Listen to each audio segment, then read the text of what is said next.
Você já parou para pensar que alguns dos esportes mais populares do mundo, como o basquete, o vôlei, o futsal e até grandes clubes de futebol, nasceram dentro de igrejas protestantes? Isso mesmo. Hoje, quando a gente pensa em igreja, raramente associa isso a esporte, corpo, atividade física ou lazer. Mas, curiosamente, foi dentro de ambientes cristãos protestantes que boa parte do esporte moderno tomou forma. Neste vídeo eu quero te mostrar como a fé protestante influenciou diretamente o surgimento do esporte moderno, por que isso aconteceu e o que isso revela sobre a visão cristã do corpo, da disciplina e da vida cotidiana. E eu te garanto, essa história é muito mais interessante do que parece. Para entender isso, precisamos voltar ao século XIX, especialmente na Inglaterra e nos Estados Unidos.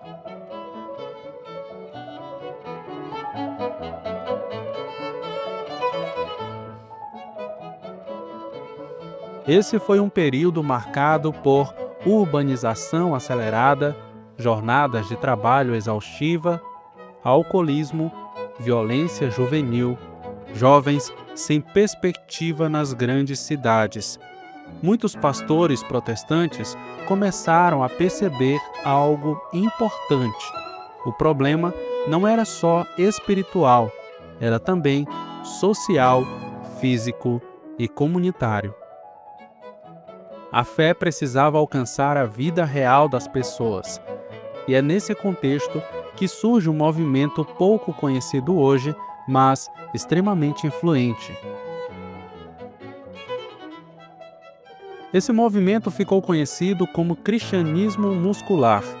A ideia central era simples: corpo e espírito caminham juntos.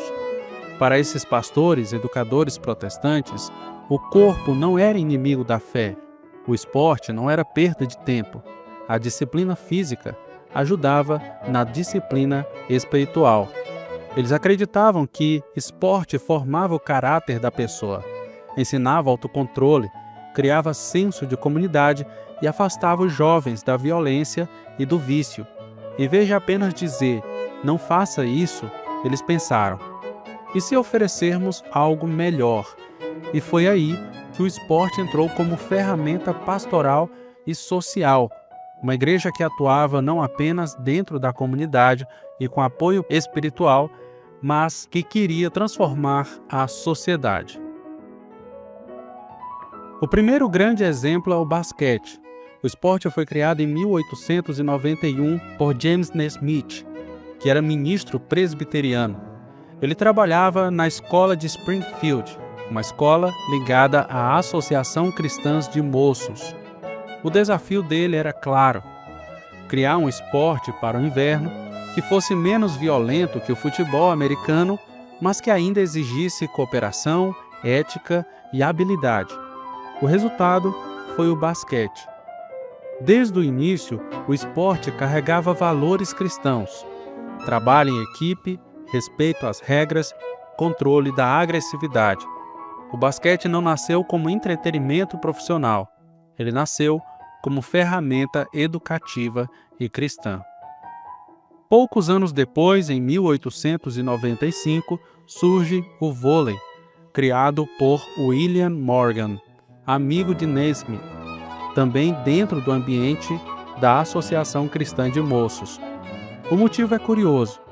O basquete era intenso demais para alguns membros mais velhos da igreja. Então Morgan pensou, precisamos de algo mais acessível, menos físico, mas ainda comunitário. O vôlei nasce com essa proposta: inclusão, cooperação, participação de todos. Mais uma vez, o esporte surge dentro de um ambiente protestante como resposta a uma necessidade social e pastoral real. Agora nós vamos para a Inglaterra, o berço do futebol moderno. Muitos clubes famosos começaram com iniciativas de igrejas. Um exemplo marcante é o Manchester City. Ele nasceu ligado a uma igreja anglicana. O objetivo era tirar os jovens das gangues, afastá-los do alcoolismo, criar senso de pertencimento, e o futebol era visto como uma missão no campo. O pastor percebeu que uma bola estava alcançando os jovens e ajudando-os a manter as suas mentes ocupadas em objetivos parecidos com objetivos cristãos. O Everton surgiu na igreja metodista. O Aston Villa foi criado por membros de uma classe bíblica metodista. O metodismo tinha forte preocupação com disciplina, vida prática e transformação social, e o esporte se encaixava perfeitamente nessa visão. A Associação Cristã de Moços foi, sem exagero, uma das maiores incubadoras do esporte moderno. Além do basquete e do vôlei, o futsal nasceu na Associação de Moços do Uruguai em 1930 e o racquetball foi criado também na Associação de Moços nos Estados Unidos em 1950. Isso mostra algo importante. Não foi coincidência, foi uma visão de mundo cristã em ação. E isso não começa no século XIX, irmãos. A própria Reforma Protestante já tinha uma visão equilibrada da vida. Há relatos de que Martinho Lutero apreciava o boliche, o antigo jogo de 9 pinos. A lógica era clara. O lazer não é pecado. O descanso faz parte da vida cristã. Tudo pode ser vivido para a glória de Deus. A fé reformada nunca foi uma fé de negação da vida, mas de redenção da vida.